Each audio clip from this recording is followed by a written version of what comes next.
Ողջույն, եթերում կրկին ABC լուրերն է, ես Գառն Մութաֆյանն եմ և հիմա կներկայացնեմ օրվա ընթացիկ զարգացումները Հայաստանից և աշխարհից։ Մայրաթոռում ժողով է, ինչ հարցեր են օրակարգում, ինչ վիճակ է վեհարանում։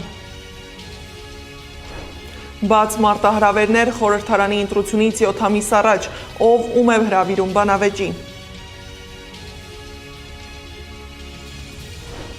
Դաժան ծեծ և նվաստացում անչափահասների մասնակցությամբ, ինչպես են զորականի գործով 5 կալանավորվածները հայտնվել ազատության մեջ։ Մահաբեր մշուշ Երևանի երկնքում, փոշի թե մառախուղ, ինչ օդ է շնչում երևանցին, սև թուղթով պատված մայրաքաղաքում։ Եվ ամանորի երևանյան գինը, մայրաքաղաքը պատրաստվում է նոր տարվան, որքան է ծախսել քաղաքային իշխանությունը ամանորյա ձևավորման համար։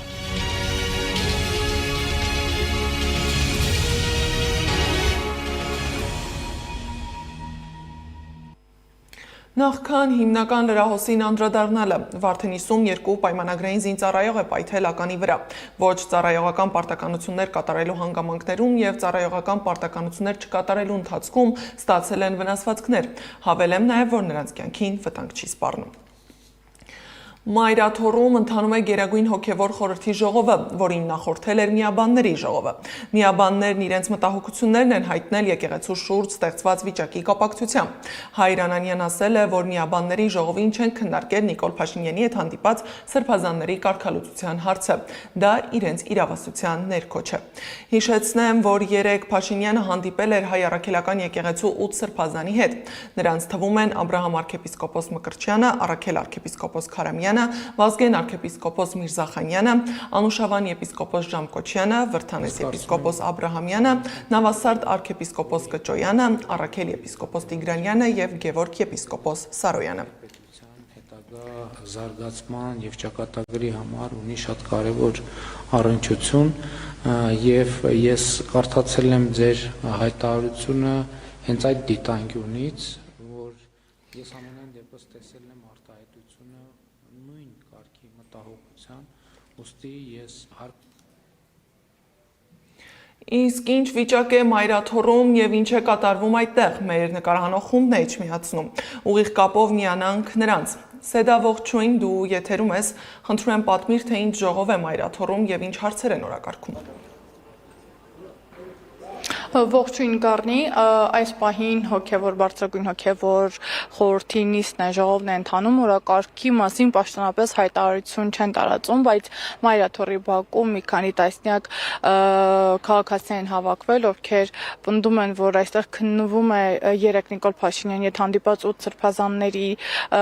կարգալույծ անելու հարցը։ Մենք զրուցել ենք նաև այստեղ Արագածոտնի թեմի հոգևորական Տեր Վրթանեսի հետ, Տեր Հայրը իր խոսքում նշել է, որ եթե ինքը լիներ ամենայն հայոց կաթողիկոս, ապա ամենախիստ ձևով կպատժեր ուխտադրույժ 8 հոգևորականներին, 8 սրբազաններին, սակայն հնարավոր է, որ ամենայն հայոց կաթողիկոսը նրանց հանդեպ ներողամիտ լինի։ Ըստ երևույթին այս պահին ընթանում է ժամը 12-ից մեկնարկած ժողովը, այստեղ է նաև հասարակական և քաղաքական դեմքեր, ովքեր եկել են ուղղակի իրենց ներկայությունն ապահովելու և աջակցությունը հայտնելու վեհափառին։ Այս պահին Արագածոտնի թեմի գրեթե բոլոր հոգևորականները ևս այստեղ են,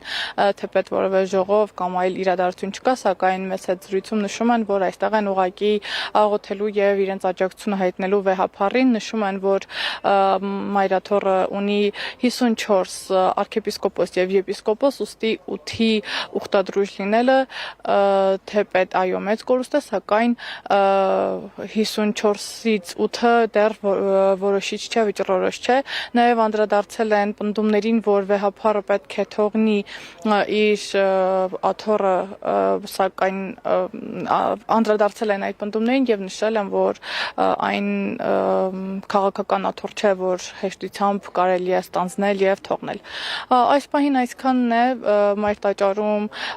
ծիսակարգեր են ընթանում, իսկ ամբողջ Մայրաթոռի շուրջ բոլորը մարդիկ խաղ են ու շարունակում են իրենց առօրյան, սպասենք մինչև հոգևոր բարձրագույն խորհուրդը հանդես կգա հայտարարությամբ, նշեմ նաև, որ այսօր եղել է նաև միաբանների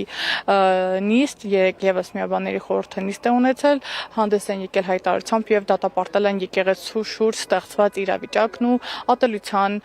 մթնոլորտը, որը տարածվում է դեպի Մայրաթոր։ Շնորհակալ եմ Սեդա, Մայրաթորից ուղիղ միացմանը կարող եք հետևել YouTube-ի մեր ալիքում։ Սրբազանների հանդիպումից ու Փաշինյանի ամենշաբաթյա դարձած ճեպազրույցին նախորդել էր հայտարարության հրապարակում, որը վերաբերում էր Արշակ Սրբազանի։ Դրանում գրված էր, թե փորձագիտությամբ հաստատվել է Մայրաթորի դիվանապետ Արշակ arczepiskopos Խաչատրյանին վերագրվող տեսանյութի իսկությունը, որը ներկայացրել են ամենայն հայոց կաթողիկոսին։ Արշակ Սրբազանը հայտարարել է, որ տեղյակ չէ այդ փորձաքննությունից կամ դրա եզրակացությունից։ Իսկ հայ առաքելական եկեղեցու հոգևոր դասը քննադատել է Նիկոլ Փաշինյանի հետ հանդիպած սրբազաններին։ Մայրաթոր Սուրբ Էջմիածնի միաբան Տեր Պողոս Վարդապետ Վարդանյանի խոսքով ցավալի է տեսնել հոգևոր սպասավորների, որոնք իրենց կոչմանը հակառակ ընթացք ընտրելով հանդիպել են հակաեկեղեցական արշավ սկսած դավաճան իշխանավորի հետ։ Նրանց հետ հաց եմ կիսել Մայրաթորի սեղանատանը, նրանց հետ ապրել եմ Աստվածակառույց Մայր Տաճարիս հովանու ներքո, նրանց հետ աղոթքի եմ կանգնել Տիրոջ Սուրբ Սեղանի առջև ի Քրիստոս սիրո Սուրբ ողջույն փոխանակելով, հիմա ինչպես նայեմ նրանց երեսին։ Մի խորոց սրտի կաղոթեմ, որ Աստված ողորմի եւ նրանց մտքին պայծառություն շնորհի, անկեղծ զղջմամբ ու արտասուքով գալու եւ ընկնելու մեր ամենքիս հոգեվոր հայր եւ շնորհած աղբյուր հայոց հայրապետի առջև։ Իմ անվերապահ հավատարմությունը, անխառն սերն ու անսակարկ նվիրումն եմ հայտնում Պաշտելի Մայրաթոր Սուրբ Էջմիածնին եւ նորին Սուրբ Օծություն Տեր Գարեգին Բ. մեծագործ եւ աստվածատրյալ ամենայն հայոց վեհապար հայրապետի։ Մայրաթոր Սուրբ Էջմիածնի միաբան Տեր Ասողիկ Աբեղակ Կարապետյանը եւս դատապարտել է իր ձևակերպմամբ ուխտադրուժ եւ նենգադալ սրբազան հայրերին, որոնք հանդես են եկել իրենց բարձր կոչմանն ու աստիճանին անվայել եւ կանոնազանց ընթացքով։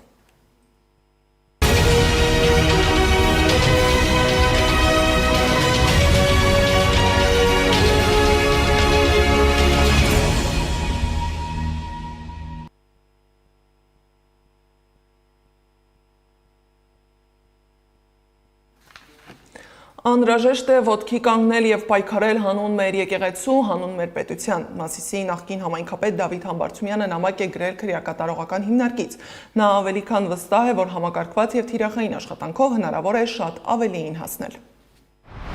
Այսօր արդեն մեծ ուրախությամբ կարող ենք արձանագրել, որ իրապես կարևոր խնդիրների լուծման անհրաժեշտությունն իզորու է միավորել ընդդիմադիր ռեսուրսը։ Քաղբանտարկյալների ազատության եւ իրավունքների համար մղվող պայքարի վերջին օրերի զարգացումները դրա վառ ապացույցներից են։ Դա ապացույց է նաեւ իմպիչմենտի օրակարգի շուրջ ընդդիմադիր խմբակցությունների ձևավորած միասնական մոտեցումը։ Մենք պետք է շարունակենք աշխատել այս ուղղությամբ։ Նիկոլի ու նրա խմբակի իշխանությունն ամեն օր մահացու վտանգ է մեր պետության եւ ժողովրդի համար։ Հետևաբար դավաճանների այս իշխանությունը պետք է օր առաջ հեռացվի։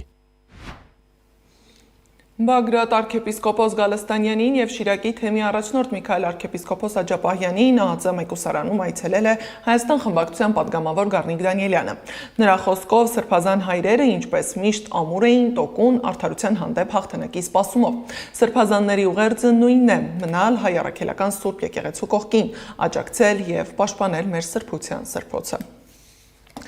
Բաց մարտահրավերներ խորհրդարանի ընտրությունից ընդամենը 7 ամիս առաջ։ Միասնության թևեր նախաձեռնության ղեկավար Արման Թաթոյանը հայտնել է, որ հունվարի 15-ին ժամը 19-ին պաշտոնական նամակով հրավիրում է վարչապետ Նիկոլ Փաշինյանին բաց հրապարակային ուղիղ եթերով բանավեճի։ Թաթոյանն ասել է, որ վարչապետը կարող է ինքն ընտրել նաև բանավեճի օրը, ժամը եւ վայրը հունվարի ընթացքում։ Իսկ ազգային ժողովի փոխնախագահ Ռուբեն Ռուբինյանն էլ հայտարարել է, որ պատրաստ է Թաթոյանի եւ Սերժ Սարգսյանի հետ բանավիճել, նրանք երկուսով, իսկ Ռուբինյանը մենակ։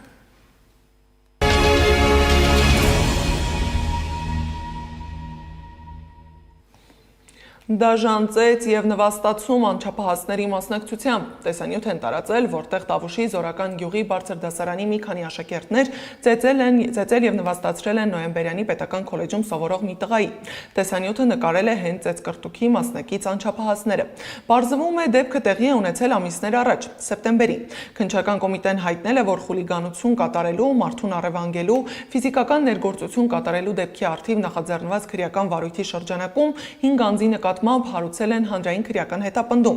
Ըստ մեր տեղեկությունների, քննչական կոմիտեն 5 անձի կալանավորելու միջնորդություն է ներկայացրել դատարան։ Դատարանը նրանցից մեկին 1 ամսով, 3-ին 20 օրով կալանավորելու որոշում է կայացրել,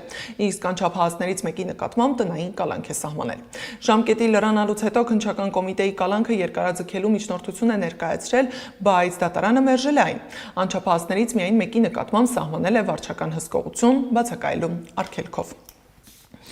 Տավուշում տեղի ունեցած դեպքին անդրադարձել է նաև ռազմական փորձագետ Կարեն Հովհաննիսյանը։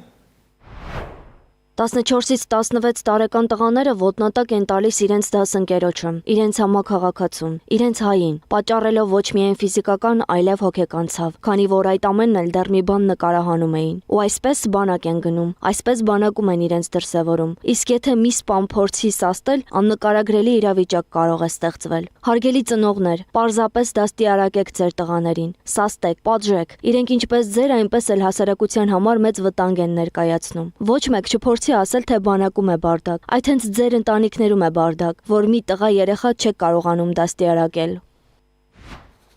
Երևանում օդի աղտոտվածության վտանգը հատում է կարմիր գիծը, ահազանգ են հնչեցնում մասնագետները, բնապահպաններն ու բնակիչները։ Օդի աղտոտվածությունը չափող սարքերում, մարդկանց սմարթֆոններում ամպերն ալ կարմիրով են ընդգծված, որը նշան է փոշու չափականակի թույլատրելի սահմանը գերազանցելու։ Մահաբեր մշուշ Երևանի երկնքում, փոշի թե մառախուղ, Սեդա Մակարյանն է անդրադարձել։ Մայրաքաղաքի գլխավերևում կուտակվածը մառախուղ է, փոշի թե ծուղ, արդեն մի քանի օր է սև թուղթով է պատված Երևանի երկինքը։ Օդի աղտոտվածությունը չափող սարքերում, մարդկանց սմարթֆոններում ամպերն ալ կարմիրով են գունավորված, որն ահազանգում է, որ փոշու չափականակը գերազանցել է թույլատրելի սահմանը։ Հայաստանի Հանրապետության շրջակա միջավայրի նախարարության օդերևութաբանության ազգային կենտրոնի ղեկավարի տեղակալ Գայանե Շահնազարյանն ասում է, մասնավորապես կենտրոնում օդի աղտոտվածությունը նորմայից 1.4-ից 4 անգամ ավելի է։ Հատկապես բարձր է եղել նոյեմբերի 21-ին եւ նոյեմբերի 25-ին համապատասխանաբար 4 ու 3.5 անգամ գերազանցելով սահմանային թույլատրելի կոնցենտրացիան։ Մասնագետներն ասում են, որ օդի այսչափ աղտոտվելը մեկ գործոնով չէ պայմանավորված, ծառահատումից մինչև անհաշվելի քանակի մեքենաներ, խցանումներ, շինարարություն։ Այս տարի ավելի արտահայտված է եւ տարեստարի ավելի արտահայտված լինելու, որովհետեւ մենք ոչ թե խնդիրները լուծում ենք, որ օդի աղտոտվածությունը նվազի, այլ խնդիրները հակառակը շատացնում են։ 3 տարի անընդմեջ փողոցների ծառերը ոչնչացնել է, փողոցի ծառերը դրանք օդափոխության միջանցքներ են, դա այգիներում ծառեր չեն եւ մենք պետք է հասկանանք, որ ամեն մեր գործողությունը ավելացնելու է եւ գումարային էֆեկտը լինելու է ավելի ծանր, հաջորդ տարի ավելի վատ է լինելու։ Ճարտարապետ Սարհատ Պետրոսյանն էլ հիշեցնում է, որ Երևանի ուղիղ հարևանությամբ ավազի հանք են շահագործում, որի ավազը քամին մայրաքաղաք է բերում։ Այն ավազի հանքերը, որ այսօր Երևանի հյուսիսում բան են անում, այդ ավազի փոշին ամեն օր մենք շնչում ենք Երևանում, մեր երեխաները շնչում են։ Եվ դա 5-10 տարի հետո բոլորիս առողջության վրա ազդում եւ հատկապես մեր երեխաները մենք ջանդամ, երեխեքի առողջության մասնապետ մտածել։ Չի կարելի Երևանի հյուսիսում նման կերպ ավազի հանքեր շահագործել, հենց որ Երևանում քամին փչում է հյուսիսից հարավ։ Քաղաքապետն էլ ունի իր տարբերակը։ Ասում է, օդի աղտոտվածությունն այս տարածաշրջանում ունի խիստ սեզոնային բնույթ եւ պայմանավորված է առավելապես աշխարհագրական գործոններով։ Մեր հիմնական խնդիրները, որոնք որ սկսում էին նոյեմբերից եւ մենք այս մասին խոսել ենք, արդեն իսկ սկսել են։ Օդի որակի խնդիրները Երևան քաղաքում ունի տասնամյակների պատմություն եւ խնդիրը բազմաշերտ է։ Մինչև Ավինյանն ավտոմեքենայից պնդում է, որ խնդիրը տարածաշրջանային է եւ սեզոնի հետ է կապված, մասնագետներն աղետի մասին են ահազանգում։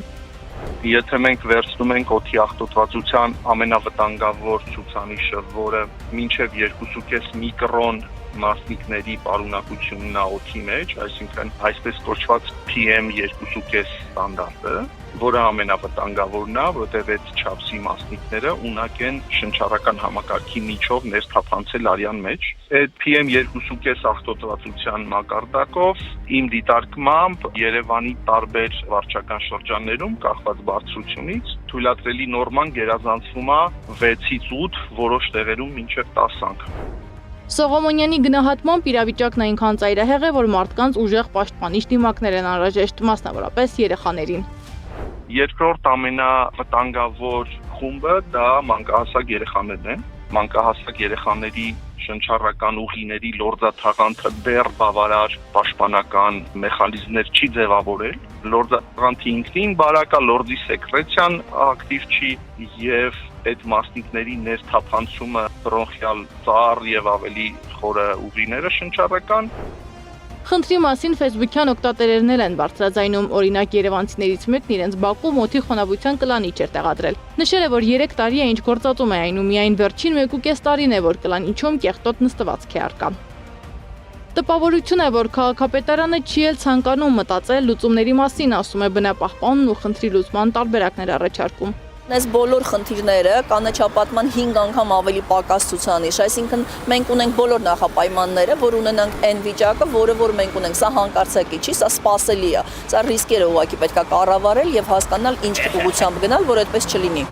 Տարբեր սոցցանցերում այս մասին խոսում են բոլորը, անկախ մասնագիտությունից, տարիքից ու ազգությունից։ Երևանում բնակվող ցանկացած ոք իր մաշկի վրա է զգում օդի աղտոտվածության հետևանքները եւ ինչպես մասնագետներն են ասում, դեռ մի քանի տարի հետո է այն զգացնել տալու իր մասին։ Սեդամակարյան, Նոնա Գևորքյան, ABC Media։ Իսկ այս ամենի զուգահեռ իրականությունում Երևանի ամանորյա լույսերն են, զարդարանքներն ու տոնածառը, որի համար քաղաքային իշխանությունը հատկացրել է մի կլորիկ բյուջե։ Որքան է ամանորի երևանյան գինը, ինչքանով է արդարացված իրականացված ծախսն ու ինչ կարծիք ունեն երևանցիները, ռեպորտաժում։ Երևանի ամանորն այս տարի կարժենա 607 միլիոն դրամ, ավելի քան 1.5 միլիոն դոլար։ Այս գումարը հատկացվելու է քաղաքի զարդարանքին, նաև տոնավաճառ է կազմակերպվելու։ Նախորդ տարի էլ փոքր գումար չէր ծախսվել, բայց 58 միլիոն դրամով պակաս միջոցներ էին հատկացվել։ Նախորդ տարվա լոտերից մեկը չէր կայացել, ամանորյա կենտրոնական տոնածառի ճյուղերի եւ լույսերի ձեռքբերման, բայց չկայացած լոտի գումարներից այդուհանդերձ 18 միլիոնը ծախսվել էր։ Այսինքն ծայրահեղ դեպքում 32 միլիոնի կարիք կարող էր լինել։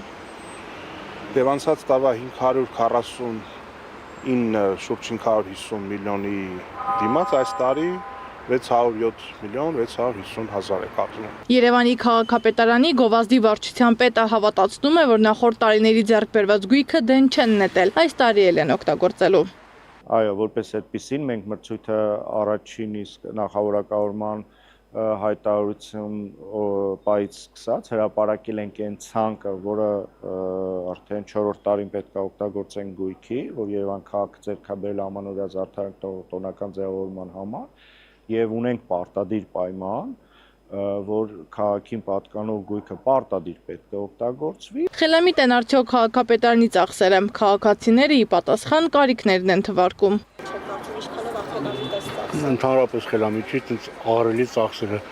թողուղեն անապահով ընտանիքներին։ Ավելի շատ կարևոր հարցեր կան, քան տոնատ, այսինքն մի քանի օրվա համար չարժել այդքան գումար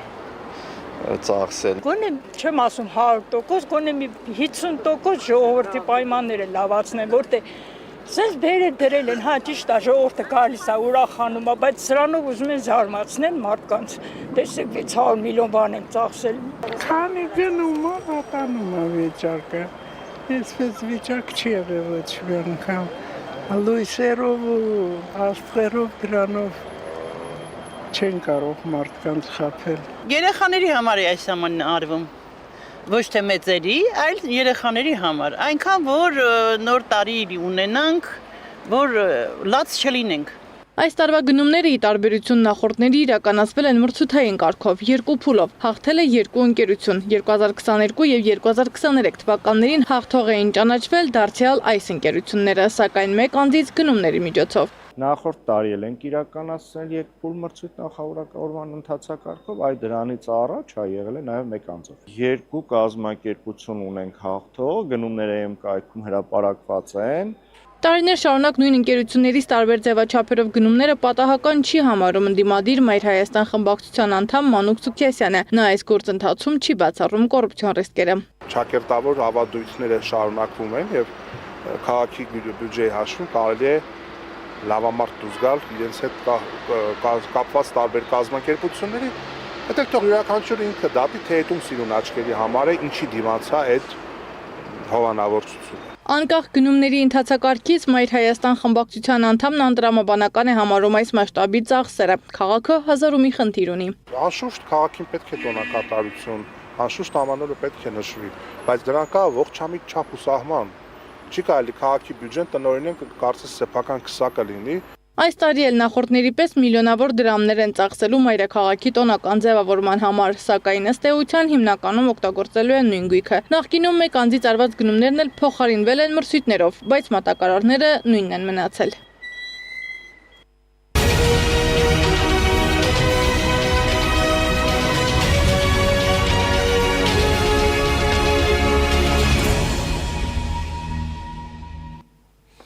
Ուկրաինայի ազգային հակակոռուպցիոն բյուրոն հաստատել է, որ խուզարկում են Վլադիմիր Զելենսկիի գրասենյակի ղեկավար Անդրեյ Երմակի տունը։ Քննչական գործողությունները թույլատրել են եւ իրականացնում են հետաքննության շրջանակում։ Ավելի վաղ Գերագույն ռադայի падգամավոր Յարոսլավ Ժելենզնյակը հայտարարել էր Երմակի տան խուզարկությունների մասին։ Շրի Լանկայում ջրհեղեղների եւ սողանքների զոհերի թիվը հասել է 56-ի։ Կառավարությունը հայտարարել է, որ փակում են բոլոր պետական հիմնարկներն ու դպրոցները, քանի որ եղանակային պայմանները վատթարանում են։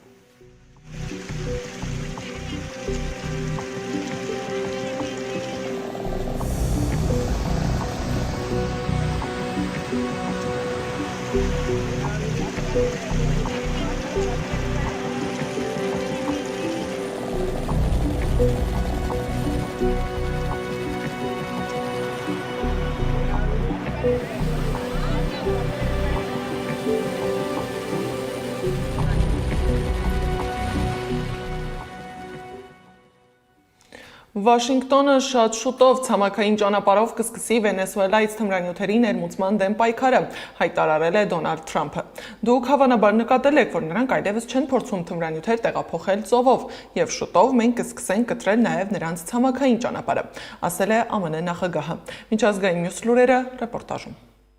Ռուսաստանը ցանկանում է համաձայնության գալ Ուկրաինայի հետ, սակայն այժմ դա իրավաբանորեն անհնար է, հայտարարել է Պուտինը Ղրղզստան այցի արդյունքներով ասուլիսի ժամանակ։ Նա ասել է, որ ռազմական գործողությունները կդադարեն, երբ Ուկրաինայի զորքերը հեռանան զբաղեցրած դիրքերից։ Ինչ վերաբերում է Թրամփի պլանին, այն կարող է դրվել ապագա պայմանավորվածությունների հիմքում։ 2026 թվականի հունվարի 1-ից Ռուսաստանը կստանձնի ՀԱՊԿ-ի նախագահությունը։ Այս մասին Բիշքեկում ՀԱՊԿ-ի գագաթնաժողովում հայտարարել է Պուտինը, հավելելով, որ Մոսկվան կշարունակի ամրապնդել կազմակերպության պաշտպանական ներուժը։ Նա առաջարկել է ՀԱՊԿ ուժերը զինել ժամանակակից ռուսական զենքերով։ Դրանք ապացուցել են իրենց արդյունավետությունը մարտական գործողությունների ժամանակ, ասել է Ռուսաստանի նախագահը։ Ռուսաստանում Ղրիմի կամրջի պայթյունի գործով 8 մեղադրյալ, այդ թվում 3 հայ դատապարտվել է ՑՄՀ ազատազրկման։ 3 հայերն են եղբայրներ Արտեմ եւ Գեորգի Ազատյանները եւ Արթուր Թերջանյանը։ Պայթյունի համար մեղադրվում է 13 անձ՝ Ռուսաստանի, Հայաստանի եւ Ուկրաինայի քաղաքացիներ։ Պայթյունը տեղի էր ունեցել 2022 թվականի հոկտեմբերի 8-ի վաղառավոտյան կամրջող անցնող բեռնատարի մոտ։ Զոհվել էր 5 մարդ, այդ թվում պայթեցված բեռնատարի վարորդը։ Հռոմի Պապը Թուրքիայում է։ Անկարայում նա հանդիպել է Ռեջեփ Թայիպ Էրդողանի հետ, այցելել Աթաթուրքի դամբարան։ Պապի Ստամբուլ այցի ընթացքում նախատեսված են մի շարք հանդիպումներ, այդ թվում Բարդուղիմեոս պատրիարքի հետ։ Թուրքիա մեկնելու հիմնական պատճառը Նիկիայի ժողովի, Քրիստոնեության առաջին էկումենիկ ժողովի 1700-ամյակի նշումն է։ Թուրքիայում մեկ այլ նշանակալի պահ կլինի Լևոն 14-րդի նոյեմբերի 30-ի աղոթքը Ստամբուլի հայկական առաքելական տաճարում։ Մակրոնը հայտարարել է Ֆրանսիայում կամավոր զինծառայության ներդրման մասին։ Մենք չենք կարող վերադառնալ զորակոչին, բայց մեզ անհրաժեշտ է, որ ազգը մոբիլիզացվի մեր սեփական պաշտպանության համար, ասել է նա։ Ֆրանսիայի նախկին նախագահ Նիկոլա Սարկոզին էլ իր 20-օրյա բանտարկության մասին 216 էջանոց գիրք է գրել։ Բանտարկյալի օրագիրը լույս կտեսնի այս տարվա դեկտեմբերին։ Բանտում տեսնելու կամ անելու ոչինչ չկա, գրել է նախկին նախագահը։